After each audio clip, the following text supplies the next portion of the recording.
Muy buenas tardes, queridos seguidores del periódico El País. Hoy retomamos las entrevistas políticas. Tenemos con nosotros al ministro de Justicia, Héctor Arce. Buenas tardes. Enseguida entramos en temas legales. Es también el ministro de Coordinación Política en el departamento de Tarija. Con el más Tarija siempre una departamental bastante complicada, con algunas peleas. ¿Qué tal está de salud el partido en este momento? Yo creo que bien. Bueno, muchísimas gracias primero por estar aquí en este ciclo en el país. Yo creo que bien. Yo creo que toda organización política de la magnitud que tiene el movimiento socialismo siempre debe tener ideas diferentes, pugnas internas, una suerte de situaciones que son inherentes a la naturaleza política de cualquier organización, pero bajo el liderazgo del presidente hoy, bajo una visión más bien de servicio que de servicio a sí mismo, que es lo que nos inculca, que es lo que nos caracteriza, lo que ha caracterizado al movimiento socialismo y al trabajo del presidente hoy, siempre han sido resueltas por las vías más convenientes al bienestar de la nación, al bienestar del Estado y al desarrollo del Estado. Así que yo creo que ahora la salud interna está muy bien, está en muy buen estado y preparamos para una elección importante, una elección fundamental.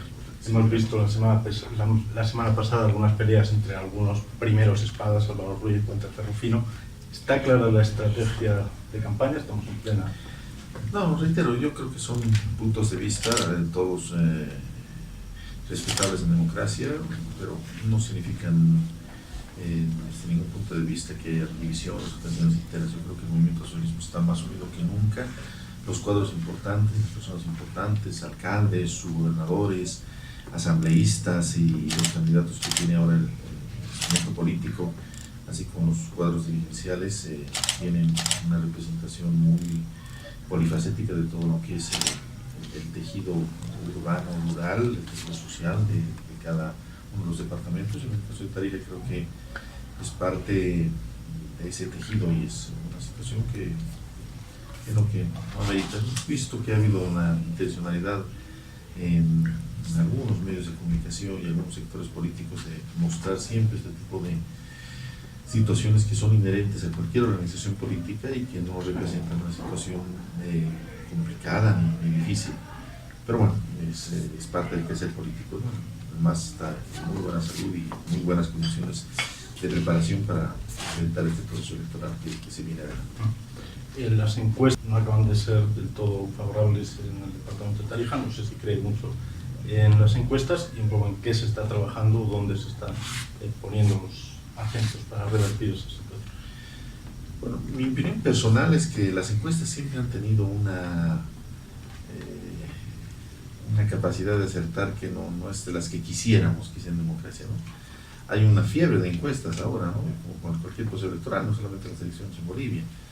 Pero bueno, la verdadera encuesta, la encuesta que vale, es la encuesta de las urnas, ¿no? Ese es el acto político, democrático, válido, donde finalmente se evidencia la elección que realiza el pueblo, la elección del gobierno que quiere el pueblo, y ahí es donde vamos a ver realmente la realidad objetiva de qué es lo que pasa. Yo no quisiera descalificar, ni calificar, ni ponderar, ni desmerecer ninguna encuesta. Son consultas, habrá que ver con qué profesionalismo se las hacen, y bueno, reitero, ¿no? La verdadera encuesta, la verdadera palabra del pueblo se expresa finalmente el 20 de octubre. O la confrontación con el gobernador Adrián Oliva. El gobernador hablaba la semana pasada también de una estrategia de asfixia. ¿Cómo toman este tipo de declaraciones? No, yo lamento muchísimo que no se haya podido, y es una de las situaciones que personalmente me apena, que no se haya podido lograr un mayor grado de coordinación con el gobernador. Don Adrián Oliva es una persona a la que yo respeto. Yo lo conocí cuando era diputado, yo representé la Cámara de Diputados en el año 2010, en el año 2011. Él era diputado y podrá dar fe del trato, de la consideración que yo le tengo a él, como he tenido a todos los diputados de oposición. Creo que en algún momento logramos hasta un grado de amistad, si se puede llamar así. Una situación que existe siempre en los parlamentarios, porque bueno, estás conviviendo 5 años y de alguna manera tienes que tener una relación, tienes que tener una empatía con la gente. Yo logré empatía con mucha gente de la oposición que hasta el día de hoy son grandes amigos y los respeto muchísimo. Y yo me imaginé que en función de eso podríamos tener una mejor relación, pero el gobernador es un poco especial en ese sentido, ¿no? Me parece que una posición es más ruda, más cerrada. Yo acompañé al ministro Arce. Luis Arce Catacora, una reunión que tuvimos hace un par de meses sobre varios temas económicos, tenemos con los alcaldes, con los subgobernadores, lo noté muy distante, con mucha dificultad para construir puentes, y eso no debe haber nunca entre el gobierno regional y el gobierno nacional. Todos quienes servimos al pueblo, desde diferentes cargos, ya seamos electos, ya seamos designados, o ya seamos administrativos, o seamos de confianza, debemos siempre articularnos y debemos trabajar en beneficio de la sociedad. Hay una suerte constante y permanente de responsabilizarle al gobierno nacional sobre determinados temas que son a veces de responsabilidad del gobierno departamental. Y hay una exacerbación de utilizar determinados temas para generar una lógica de victimización y una lógica de manipulación de la sociedad tarijeña, principalmente lo que es la ciudad capital, contra el gobierno central. Y eso no debería ocurrir, no debería darse, no debería ser así. Estuvimos con Monseñor del Río, hicimos un reconocimiento con el presidente de la Asamblea Legislativa Plurinacional, el presidente del Estado, Álvaro García Linera, y después nos comentó una situación que me preocupó muchísimo en particular, ¿no? Me dolió muchísimo, me dolió. Él mencionó de que con estos temas de los débitos automáticos y demás, en esa lógica de victimizarse, el gobernador suprime varios gastos. Y había suprimido en algún momento el aporte que la gobernación da de 12 o 14 bolivianos, creo, para la alimentación diaria de los niños de los colegios. Y eso no creo que haya sido una situación justificada. Los débitos no le han dejado sin ese poco dinero que es para la comida de los niños, para la alimentación de los niños que no tienen padres, no tienen madre, no tienen una familia. Yo creo que hay que hacer política, y estas formas de hacer política, ¿sabes? son rescatables y son razonables. A veces victimizarse, echarle la culpa al otro, pero llegar a esos extremos cuando se juega con la vida de los niños, cuando se da este tipo de situaciones, no con la vida, no exageremos, cuando se juega con la alimentación de los niños, y cuando tenemos que tener a la iglesia un poco más pidiendo que se aporte lo que es para la comida de los niños, cuando tenemos una gobernación que no por un débito automático va a quedar en una situación de esa naturaleza, ¿no? O cuando hicimos el 6 de agosto aquí en Tarija, el presidente Evo instauró una forma de relacionarse con las regiones. El presidente Evo, yo creo que es el presidente que más ha visitado las regiones, el hombre que más conoce Bolivia, desde Volpebra hasta, qué sé yo, Esmeralda y el punto trigenio entre Bolivia, Argentina y Paraguay, o hasta Zapaleri. Y yo creo que es el presidente que más ha recorrido en la nación boliviana, ¿no? Y el presidente así ha querido llevar el festejo del 6 de agosto, que es un festejo nacional, a diferentes departamentos. Y el 6 de agosto del año 2016 lo trajimos aquí, y fue muy lindo para mí porque yo quiero poner Tarija.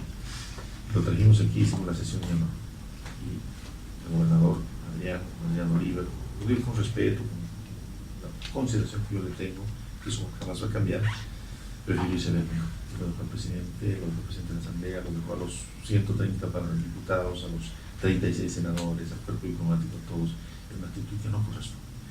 Yo creo que hay límites para hacer política. La política debe ser lo segundo, primero debe ser el servicio de gestión. Y ahí yo tengo algunas observaciones respetuosas, pero bastante firmes en cuanto a la labor personal de aquí. Me posee una persona que trabaja conmigo, un amigo, el gobernador de Bolívar. Entrando ya a temas más propiamente de su gestión, de su competencia, Héctor Arce, ya saben que está desde el embrión en el movimiento socialismo, ha ocupado diferentes cargos en el aparato. Hace casi 3 años ocupó el Ministerio de Justicia. Antes de entrar en las leyes, Código Penal, ¿se está volviendo a hablar del tema? ¿Se está negociando? ¿En qué fases? Bueno, ante lo que pasó con el Código del Sistema Penal, que fue una situación absolutamente injustificada, ¿no? Diferentes sectores fueron movilizados, fueron engañados bajo situaciones que no necesariamente eran correctas, y y se produjo lo que vino a llamarse después la debacle o la abrogación del Código del Sistema Penal. Una situación que en realidad no se justificaba porque no había respuesta, pero esa es otra historia. Ante esta situación, en el Ministerio de Justicia, bajo una instrucción del presidente Evo, nos pusimos a trabajar una norma de emergencia en consenso, en un gran consenso. Quizá el problema fue que en su momento el Código del Sistema Penal, la Asamblea Legislativa Plurinacional no lo socializó lo suficiente, no lo mostró lo suficiente. Las leyes tienen que ser conocidas. Nosotros hemos hecho muchos códigos, muchas leyes. En periodo constitucional, yo era diputado, el gobernador también era diputado, don Adrián Oliva, hemos aprobado cuanto menos 5 códigos para la justicia: Código Procesal Constitucional, Código Procesal Civil, Código de las Familias, Código Niño, Niña, Adolescente, y una nueva ley de notariado que ha revolucionado totalmente la función notarial en Bolivia. Hoy es otra la función notarial. Y bueno, lo hicimos socializando, haciendo conocer estas normas. Quizá el error de la Asamblea, y lo decimos autocríticamente, fue no hacerlo conocer el Código del Sistema Penal. Después de lo que pasó, construimos una ley de emergencia y la construimos en consenso, en un vasto consenso. Hemos estado en la Universidad Autónoma de Cesaracho, las universidades privadas, hemos estado en todo el país, hemos trabajado muchísimo con el Poder Judicial, el órgano judicial, como se llama ahora, el Tribunal Supremo, el Consejo de la Magistratura, los tribunales departamentales, el Ministerio Público, la Procuraduría, la Universidad Boliviana en su conjunto. Y bueno, hemos logrado construir una norma de consenso que hemos denominado la Ley de Abreviación Procesal Penal, que es una norma que tiene determinados elementos concretos y objetivos para finalmente evitar que la gente sufra. Hoy en la Administración de Justicia en Bolivia sufre la víctima, sufre el procesal. Todos sufren y nadie encuentra justicia. La justicia que tarda no es justicia. No hay nada más parecido a una injusticia que una justicia lenta, una justicia tardía. Y esta ley de abreviación procesal penal lo que hace es abreviar los procedimientos, simplificar los procedimientos bajo ejes determinados, para que la justicia penal sea pronta, sea objetiva, sea limpia, sea transparente, para que no se juegue con la libertad de la persona, para que se sancione a quien se debe sancionar, para que en definitiva se haga justicia. ¿Cuáles son las claves que se manejan precisamente para lograr determinados ejes? Esta es una ley que tiene varios ejes concretos. El primer eje, el más importante, es el uso de la tecnología. Todos vivimos en nuestro mundo, en nuestro diario vivir con estos equipos, ¿no es cierto? No podemos concebir nuestra vida sin un celular. En este celular está prácticamente toda nuestra comunicación con nuestra gente, con nuestra familia, con nuestra oficina, y mandamos correos y recibimos información y nos movemos todos los días en base a la informática. Si usted entra a un juzgado, usted retrocede 30 o 40 años en el tiempo. Usted va a ver máquinas de escribir, computadoras que no tienen acceso a internet, y para llevar una notificación, que es un acto para hacer conocer un actuado, una hoja, 2 hojas, un legajo, una persona, tiene que hablar con un funcionario que se llama oficial de diligencias, tiene que pedirle una cita, tiene que pagarle dinero para que finalmente después de días o semanas cumpla esa formalidad, cuando eso puede estar en un clic de estos equipos, en un clic de computadora, en un clic del teléfono. Hemos desembarcado y vamos a desembarcar con esta ley con fuerza, con mucha fuerza, en cuanto a la informática y la tecnología. Se crea una oficina gestora de procesos, que es la que va a manejar estos temas informáticos, que va a manejar esta situación de los procedimientos y los mecanismos para lograr que la informática llegue y simplifique, pues, en definitiva, la vida de las personas, la vida de la gente, que es lo que en definitiva se busca. Un segundo eje fundamental es que debemos regular ya de manera correcta lo que es la detención preventiva. El poner una persona inocente, una persona que esté procesada, si no ha confesado un delito y si no ha sido encontrada infragante, es una persona inocente, porque eso dice la Constitución, la presunción de inocencia. Ponerla en detención preventiva es una situación que debe ser la excepción y no la regla. Lamentablemente en nuestros días se ha vuelto la regla. Hoy en día la audiencia de juicio, el proceso en sí se resume y se concluye y termina con la audiencia de medidas cautelares.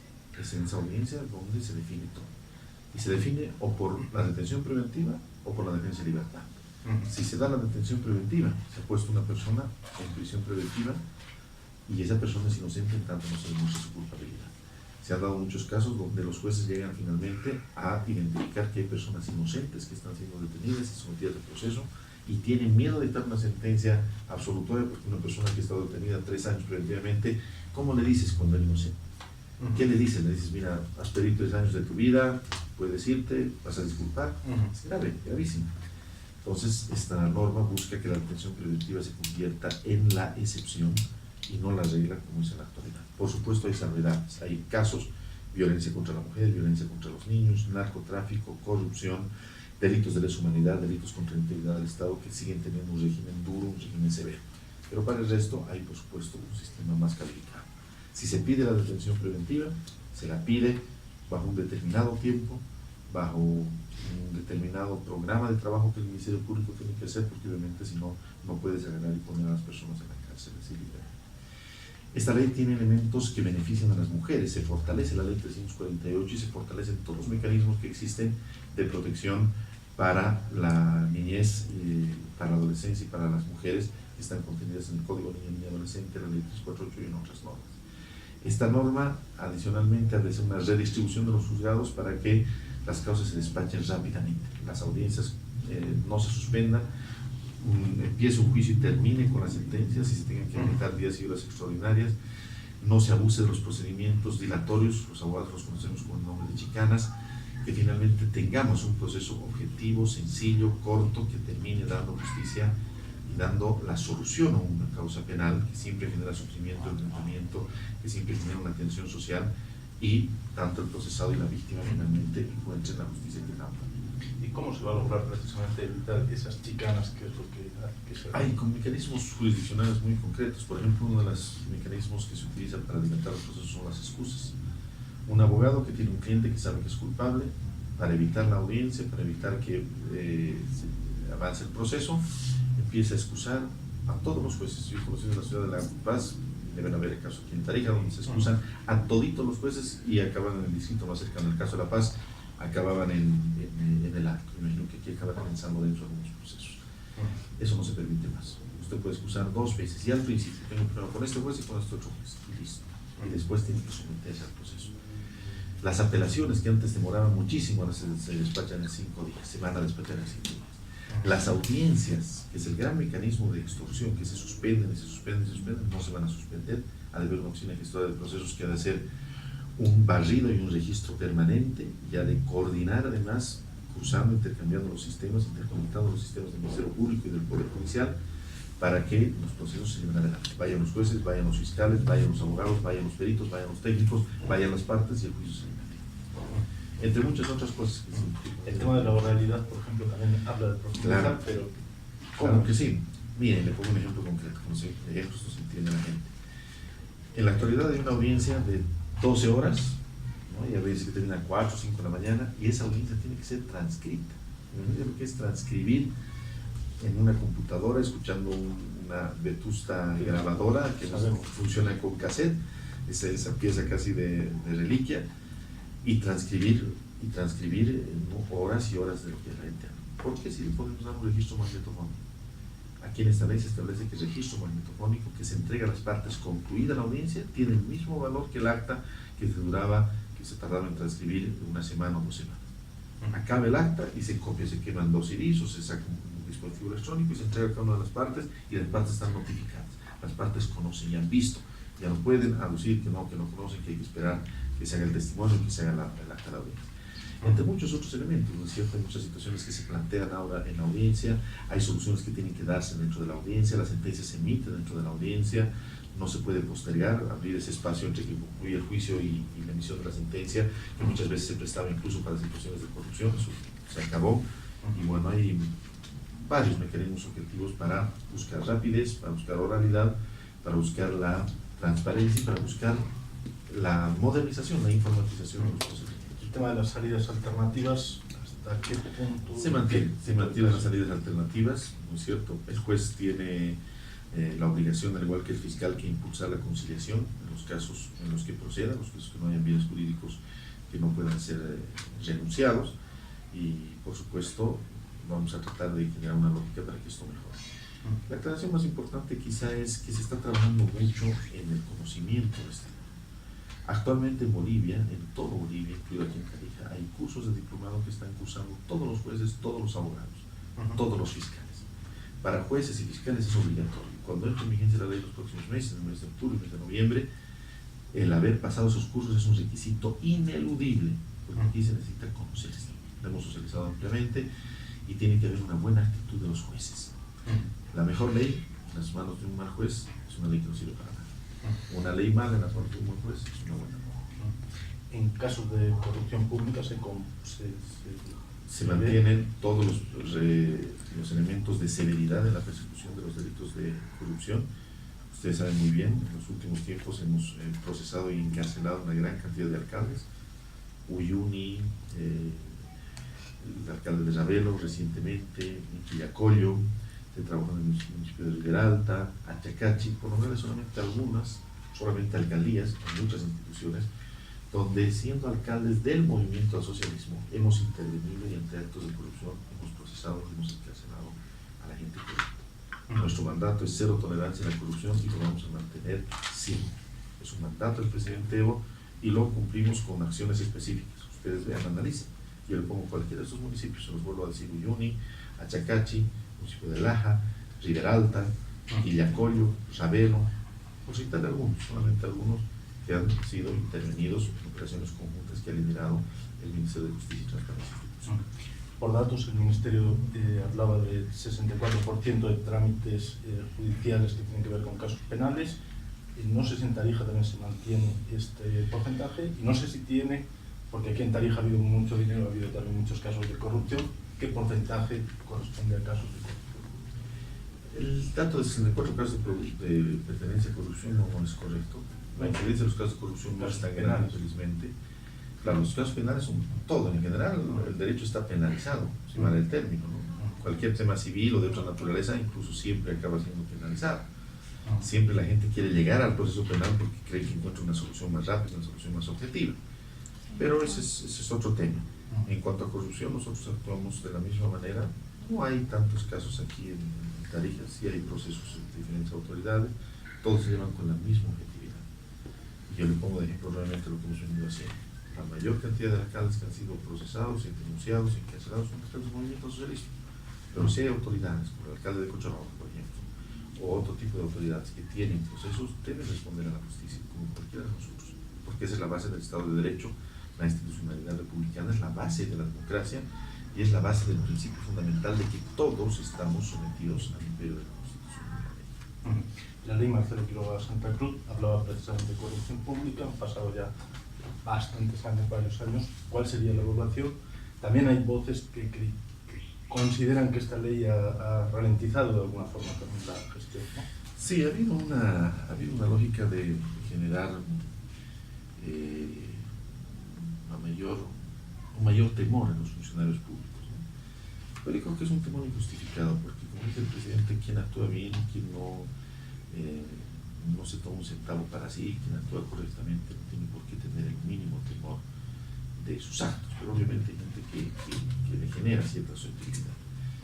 Yo creo que para el tamaño de la enfermedad que era la corrupción en Bolivia, que lamentablemente todavía existe, ¿no es cierto? Como existe en todos los países del mundo, es un mal endémico, siempre se lo reduce, pero no se lo logra eliminar. Las grandes naciones han logrado. Por eso es que nosotros no decimos cero corrupción, sino decimos cero tolerancia a la corrupción y perseguirla hasta el último. Pero obviamente ahí es un mal endémico en la humanidad en su conjunto. No ha habido una nación que se haya podido liberar totalmente de la corrupción. Ojalá hubiera un método para hacerlo, lo haríamos. En esa lógica, yo creo que era una ley necesaria que dura, complicada, pero una ley necesaria para la magnitud de la obra que teníamos que emprender en ese momento. Estamos hablando ya de casi 10 años de vigencia, fue una de las primeras leyes que nos tocó aprobar a nosotros, la ley 04, la cuarta ley que se aprobó después de la vigencia de la nueva Constitución, y era una ley que de verdad era necesaria porque había que dar un golpe fuertísimo, ¿no? Para buscar el desarrollo, para buscar la construcción de una mejor nación, es necesario luchar contra la corrupción. Hay una ecuación muy simple, ¿no? A mayor corrupción, menor desarrollo. A menor corrupción, mayor desarrollo. Y usted vea cómo ha funcionado en estos últimos años esa ecuación en Bolivia. Para terminar con la 1173, plazos para puesta en vigencia y plazos para la implementación total, ¿no? Esta norma está muy razonada y debemos ser muy responsables. Hay muchos elementos que van a entrar en vigencia ya el siguiente mes y hay otros elementos que van a entrar en vigencia en el mes de enero hasta el mes de febrero. No queremos cometer ningún error. Esta es una ley que se ha hecho muy razonadamente, muy responsablemente, se ha trabajado con todos los sectores, pero principios del próximo año vamos a tener totalmente en vigencia la ley y vamos a tener una justicia penal renovada. Esperemos a la altura de lo que una medida de emergencia, como es esta, una ley de emergencia, la ley de prevención procesal penal, que obviamente tarde o temprano tendremos que hablar del Código de Sistema Penal, pero entre tanto alivia el sufrimiento de la ley. Ese es el objetivo supremo de toda norma. Yo creo que es el objetivo supremo de la acción tutelar de la justicia y la razón de ser de un sistema de administración de la justicia. Gracias, señor ministro. Muchísimas gracias. Gracias a ustedes.